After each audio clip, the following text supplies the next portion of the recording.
again.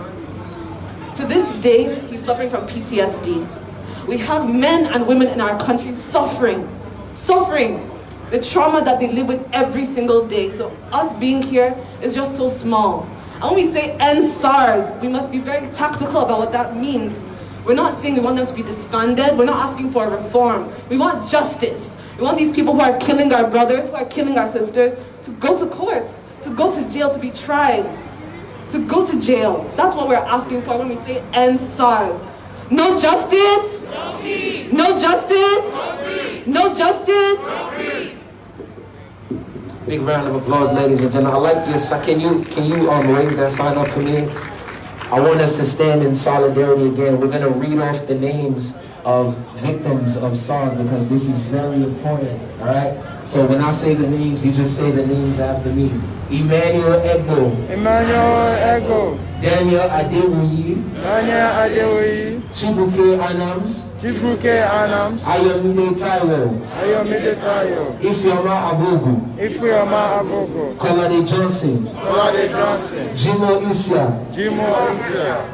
Peter Iforu. Peter Iforu. Tina Ezekwe. Tina Ezekwe. Tony Oroma. Tony Oroma. Harry Ataria. Harry Ataria. End SARS. Now. End SARS. Now. End SARS. Now. Now, next person I want to introduce to you, ladies and gentlemen, is one of our artists out here. He goes by the name of Papi Ojo. Let's have a big round of applause for Papi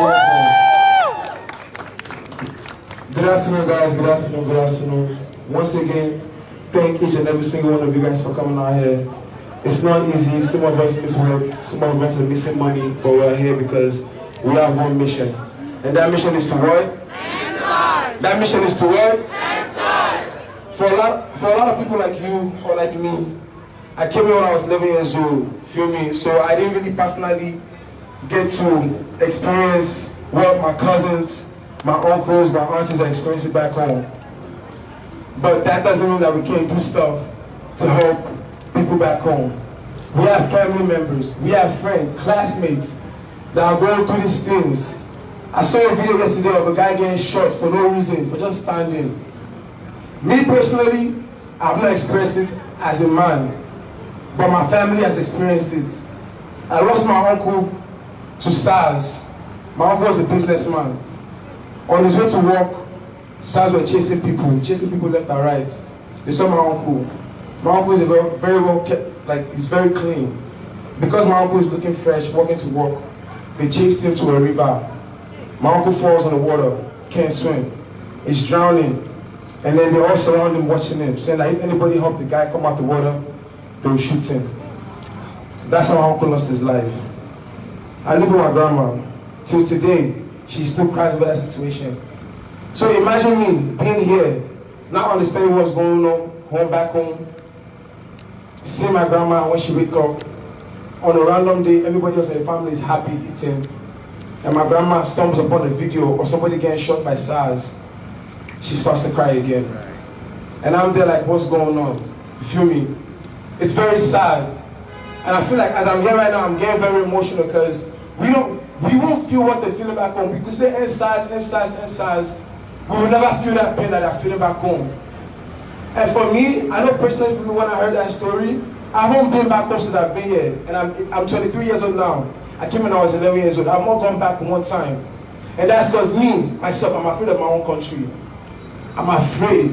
My mom would tell me, Stephen, go. I said, I'm not going. Uncle Ola died in Nigeria. I lost 2 uncles to SARS. 2.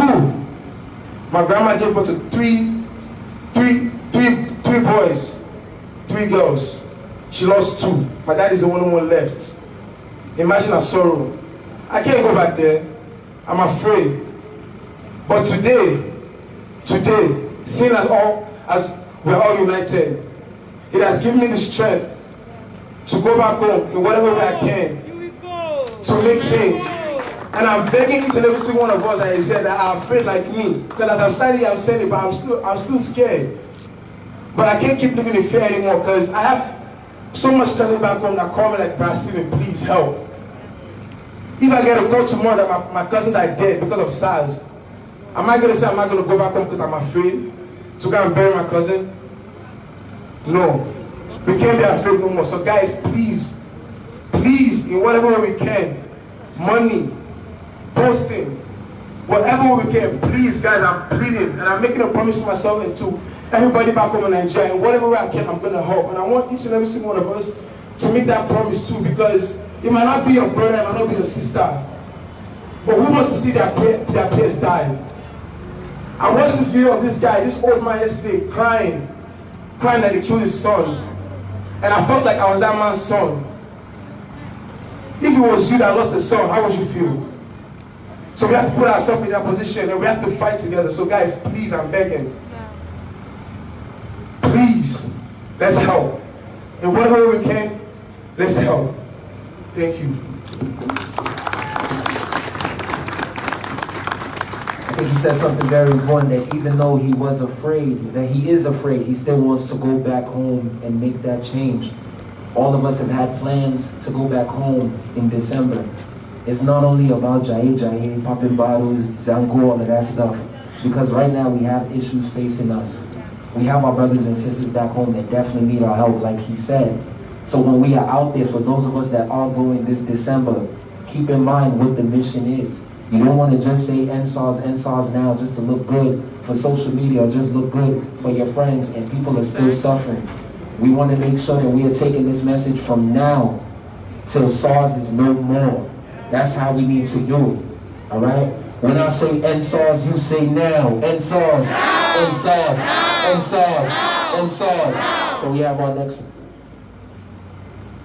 So once again as well, if you're posting, if you are putting anything on social media, NSARS, NSARS now, NSARS NYC. So we have Martin's next up sharing his story as well. Let's make a round of applause, bigger, ladies and gentlemen. Yeah, let's keep that round of applause going. NSARS. NSARS. I've heard a lot of people share their stories about SARS, and it often has to do with having dreads or piercings or tattoos. But that's a half story, because I have no dreads, no piercings, no tattoos. And in 2 years, I've had 4 encounters with SARS that cost me over 100,000 naira in cash. The very first time, I just went shopping with my boys, went on vacation in Lagos. We got some new phones, we were in a Taxify. And in the hold up in the traffic, they just came with civilian uniforms, flashing their gun and ID card, and told us to come out. So I was riding shotgun, I was in the front seat, and I'm just stubborn as hell because I went to the military school myself. So I refused to come out, and before I knew what was happening, my boys were in the Moluwe explaining themselves. So when I came out, they bundled me in, took our phones, made us unlock our phones at gunpoint, and they started checking our email, our galleries, and they were going through our bank alerts. It made us open our mobile phone bank apps to see how much we had in different accounts. And they started driving us around and started looking at our pictures. And the only way we were able to leave was God was so kind. At that very point in time, my dad started to call. And they had no choice but to let me pick my phone. And they're like, oh, you be Christian boy, you love your father, you love your papa, how gonna let you go? And then you drop us at the random bus stop. That same day, I don't know if it was God's sign that I shouldn't have been in Lagos, but that same day, in the evening, we were about to go get dinner, and they stopped us again in a different area of Lagos on the mainland at Topemu. And this time, they were like, okay, I'll be Yahoo boy, see your fingernail long. Now waiting to use the control for night. I was like, what does the length of my fingernails have anything to do with being a criminal or being anything? And we showed them our office ID cards, nothing changed. And the only way we left was when you gave them 5K. The first time was the last time I had encounter with these people. And it was the worst, because then I just lost both grandparents, buried them, and I just got back to Lagos. Again, I was in Taxify, which makes me start to think, are these guys working with SARS? Because somehow, they always drive to where the SARS are stationed, and when they are harassing us, they say nothing. And all they want to do is, okay, make I end the trip, they go. What the fuck are you saying? You're going to leave me here in the middle of the night or in the middle of the day with these guys. And it's always been terrible. So like, I want to change the narrative that it has nothing to do with how you appear, how you're dressed, what qualifications you have. Everybody's a target, regardless of gender or regardless of the sexual orientation. It doesn't make any difference to them. All they want is their money. And in my case, they didn't even want transfers. Like, oh, so you want transfer to go pick Trackers Babi? They took me to the ATM at gunpoint and made me withdraw 100,000 naira in cash. What was my crime? My driving permit was 2 months expired, and I didn't bother renewing it because I know I was leaving in the next month.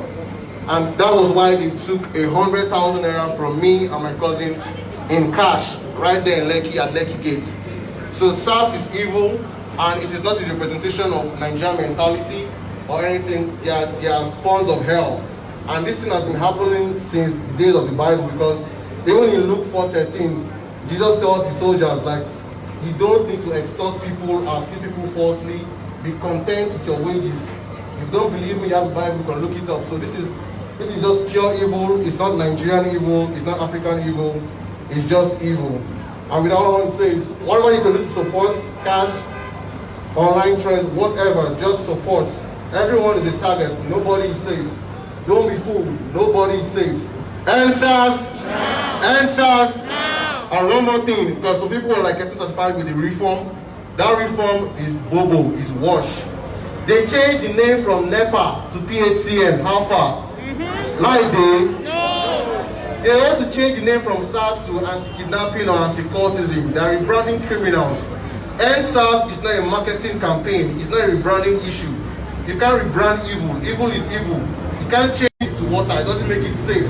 It's still the same poison. We need those people arrested. We need them put behind bars. We need their guns taken away from them, because if you disband them and they live with their guns, they'll just become the full-blooded criminals that they are. Period. Answers.